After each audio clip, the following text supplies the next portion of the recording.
Mr. Rob Sopkin, Chief Development Officer, Panera. How are you this morning? I'm doing good. How are you? I'm doing well. I have a few questions I'd like to ask you, and having to do with development. You know, with money so cheap right now in new developments, what's the plan, the new development plan for Panera? Will square footages and layouts of their brick and mortar stay the same? Are they going to shift? Are they going to change? Well, I think we've seen a continued evolution of retail space that's pushed things out onto the streets, and where we're seeing some fallout in the big box space.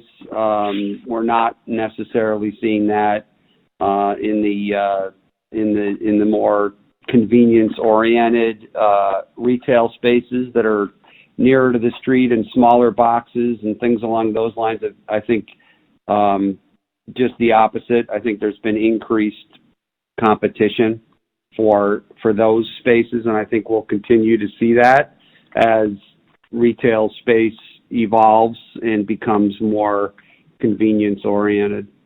Well, having said that, as it relates to these retail spaces and the shape shifting and change, regarding like Grubhub delivery services, I mean, do these services impact the size of your brick and mortar? I think we don't know all the effects. I think we are seeing an evolution of what's happening with the consumer. That said, we still believe that there's a demand for in restaurant dining, and we still see that. I think that most of what people have seen in the industry is that on the delivery front is that's creating an incrementality to the demand. So from a impact on our square footage standpoint, I think we're seeing an evolution for us. We're not necessarily believing that we need to do exclusively smaller stores, but almost independent of what's happening on the delivery front, we do see an opportunity to have more tailor-made stores from a consumer standpoint, some of which serve the consumer need to want to sit and dine, and some of which are a little bit more convenience oriented. So we do have I would say a portfolio of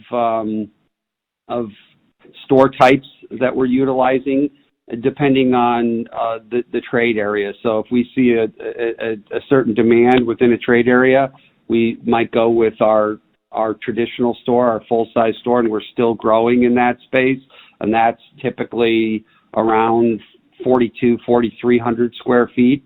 But we also have smaller stores that allow us to be a little bit more nimble and to keep our occupancy a little bit more in check, where we see an opportunity to meet consumer demand that might be that might be more specific to whether it's suburban office or a little bit more residential.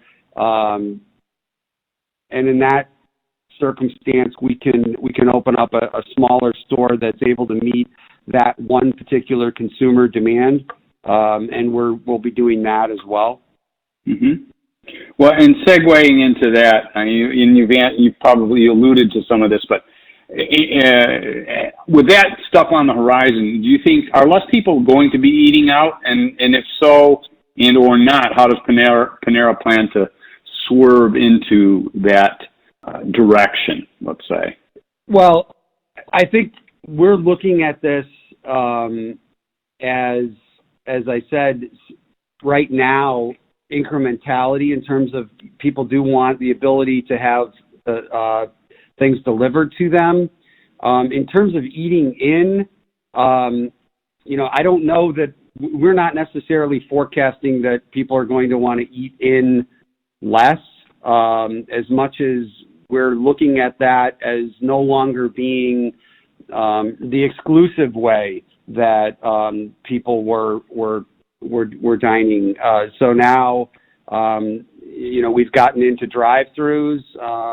We're up on the company-owned side. We're up around half of our portfolio being drive-throughs, and that's a percentage that's going to continue to increase as we're meeting that particular consumer demand.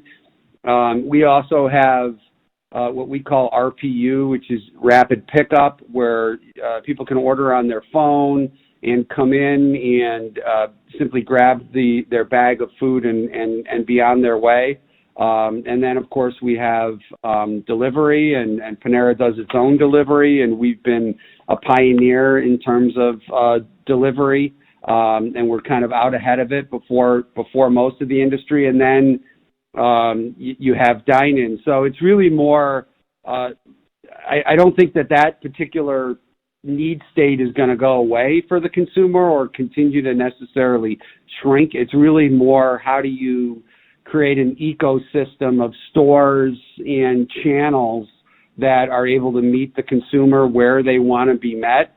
And there are going to be times that are going to, I think, stay fairly consistent, where people want to meet friends and or spend time in the restaurant. And so we don't view that as a dying segment, but we just no longer view that as, the exclusive segment that reaches the consumer. There's many different channels now that you need to meet the consumer where they want to be met, and that's just one. So it's really, for us, more, how do we create an ecosystem that's able to meet all of these consumer demands in the most efficient way possible, if that makes sense.